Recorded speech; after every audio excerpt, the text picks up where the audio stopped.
Et nous commençons donc avec Patrimoine Passion, le rendez-vous investissement plaisir, passion ou alternative de Smart Patrimoine.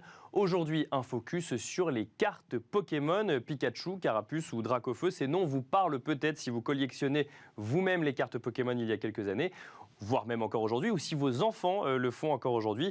Eh bien, figurez-vous qu'il existe un second marché pour ces cartes Pokémon et qu'il a l'air de plutôt bien se porter. On va voir ça dans un instant avec Florian Bourguet, expert en bande dessinée et en cartes Pokémon. Bonjour Florian Bourguet. Oui, bonjour. Bienvenue sur le plateau de Smart Patrimoine. Je dis que le second marché se porte bien parce que moi je regarde, enfin en tout cas j'ai regardé les chiffres les plus emblématiques. On a vu une carte, alors Pikachu Illustrator, pour ceux qui ne connaissent pas, c'est ce petit animal jaune imaginaire emblématique des Pokémon qui s'est vendu pour 900 000 $. Alors ça j'imagine que c'est un record, mais ça montre quand même qu'il y a un second marché sur les cartes Pokémon. Alors il y a un vrai engouement actuellement sur les cartes Pokémon qu'on voit depuis quelques années.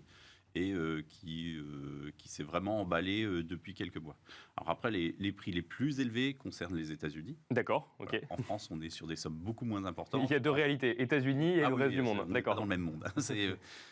Les Américains ont moins de patrimoine ancien, donc ils se sont plus reportés sur les objets, ce qu'on va dire, de collection, que ce soit les cartes de baseball, les souvenirs de sportifs ou de stars, et donc les cartes Pokémon. En France, on a un patrimoine, on va dire, plus ancien, qui est plus conséquent.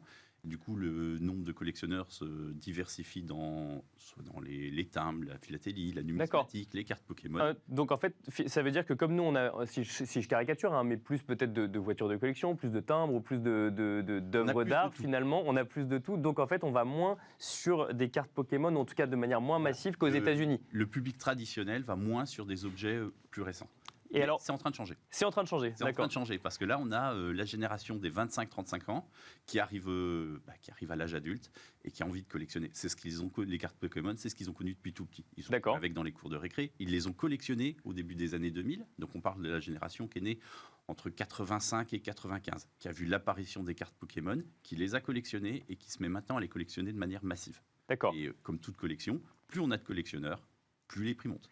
Donc finalement, le second marché des cartes Pokémon, mais de manière plus générale, se crée parce qu'il y a une sorte de Madeleine de Proust finalement vis-à-vis de ce qu'on va racheter plus tard, donc comme un placement ou comme un objet de collection. Ouais, c'est un secteur qui est très nostalgique. D'accord.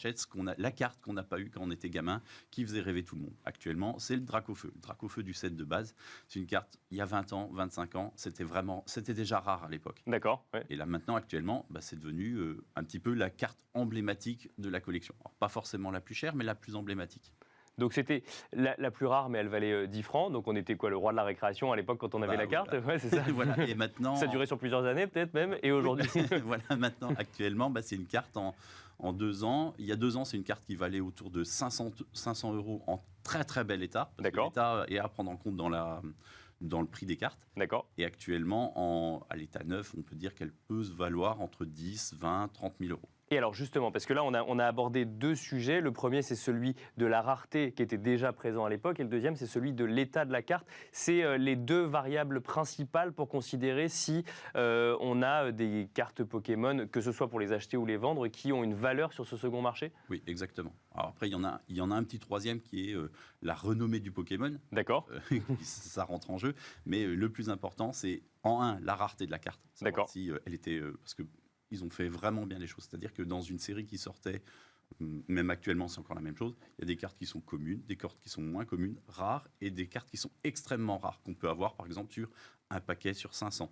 D'accord. Et donc ça veut dire que dès le début, dès qu'on a commencé à collectionner des cartes Pokémon, parce que l'euphorie Pokémon, elle a quelques années maintenant, effectivement, il y avait des dessins animés ou autres, dès qu'on a commencé à collectionner des cartes, ils ont commencé à éditer finalement des sets ou des jeux de cartes avec cette idée de rareté de certaines cartes et de niveau finalement d'hierarchie entre certaines cartes. Exactement. C'était un jeu de cartes à collectionner. D'accord. Voilà. Donc c'est déjà une collection à la base. C'est déjà une collection à la base. Donc, et on voit que ces cartes-là, les cartes qui étaient les plus rares à l'époque, c'est les cartes qui sont les plus demandées actuellement. D'accord, donc ça c'est pour le sujet rareté.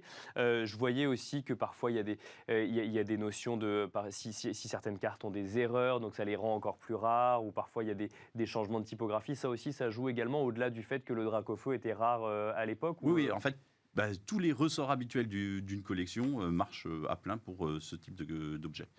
Donc on a la rareté, on a aussi des cartes qui sont promotionnelles, qui peuvent sortir par exemple lors d'événements spéciaux. Alors je vous ai amené ici pour vous présenter. Là, ça c'est une carte qui a été proposée.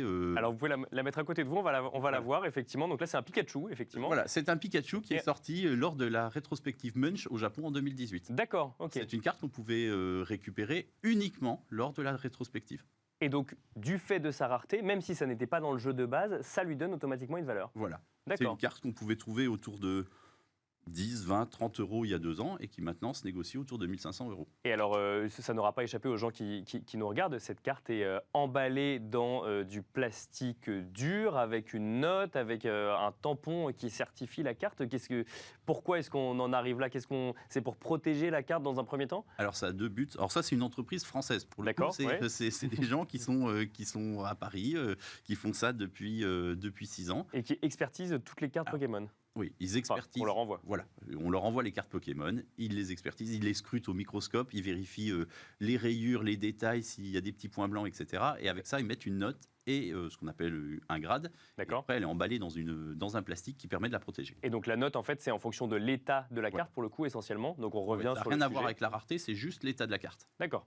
Donc c'est vraiment les deux grandes variables sur le sujet d'investissement dans les Pokémon. Alors ensuite, la question qu'on peut se poser, c'est très bien, enfin dans l'investissement dans les cartes Pokémon, pardon, pas dans les Pokémon, ça n'existe pas encore que je sache.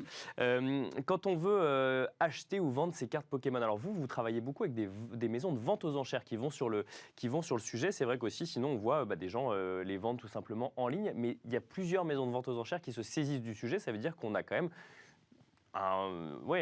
des acheteurs qui sont présents, quoi. En fait, ça fait 1 an, ça s'emballe un petit peu. Alors, en raison des médias, hein, merci, merci à vous. Hein, plus vous en parlez. On les collectionnait quand on était petit, maintenant. Voilà. Mais non, ça fait vraiment 1 an que les prix augmentent en vente aux enchères. Donc, ça a permis de faire passer ce marché qui était plutôt sur Internet, dans les brocantes, vraiment un truc d'initié vers une légitimité. D'accord. Voilà. Et quand on a cette légitimité avec la vente aux enchères, voilà, les prix se stabilisent. On voit plus n'importe quoi comme on peut voir sur des plateformes en ligne. D'accord. Sur des plateformes en ligne sollicitées. Et on peut savoir ça encourage aussi les gens à à se lancer dans la collection, à en acheter, à revendre leurs propres cartes. Et finalement, ça fait un vrai marché. Alors, je citais en introduction le chiffre de 900 000 $ pour un Pikachu Illustrator. Avant ça, je crois que le record, alors il y en a plusieurs qui sont cités, mais j'en ai trouvé un à 375 000 $ pour exactement la même carte. Est-ce que en France, donc vous le disiez, ça c'est les États-Unis, en France, et les ordres de grandeur, ils sont de quel ordre à peu près? On est en dizaines de milliers d'euros. D'accord. C'est déjà beaucoup, hein, quand même. Bien sûr, pour une carte qu'on achetait à quelques francs avant. Voilà. Oui, bien sûr. Après, un timbre, on l'achetait aussi quelques francs il y a quelques années, et il y a des choses qui sont rarissimes.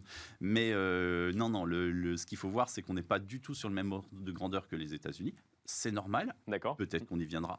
Peut-être pas, c'est ça la vraie question, parce que si... Oui, parce que c'est un marché en construction aujourd'hui, pour le coup. On voit le second marché de toutes ces cartes Pokémon se construire au jour le jour aujourd'hui. Ah bon, en vente aux enchères, on a vraiment défriché le milieu. D'accord. Ça n'existait pas. Les gens, la première vente que j'ai organisée, où je suis allé voir une amie commissaire-priseur pour lui proposer cette vente, dans notre entourage, on nous a regardé avec vraiment des yeux écarquillés en disant mais, qu'est-ce que vous allez faire avec vos cartes Pokémon dans les ventes aux enchères, où on est plutôt habitué à des domaines de collection plus traditionnels.